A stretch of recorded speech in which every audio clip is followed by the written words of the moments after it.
So, you know what a stop motion is now. You've filmed some by yourself, and you're just struggling on making the minifigures walk. Today, I'm going to show you some walking styles, and I'm gonna teach you to make the one I usually use.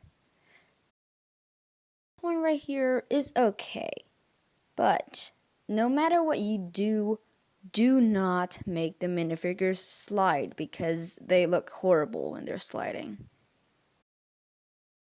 You will need a minifigure, some sticky tack. Oops. Well, here is what it looks like. And here it is, frame by frame.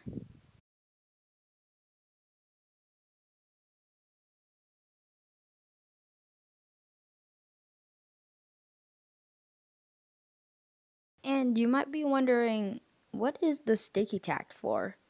Well, I have the answer here. Minifigure can be unstable during these two frames, and they just might fall over, and your walking style is just, cycle is just messed up.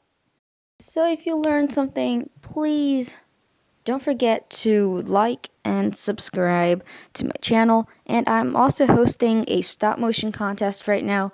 You can see the link in the description, and I'll see you later.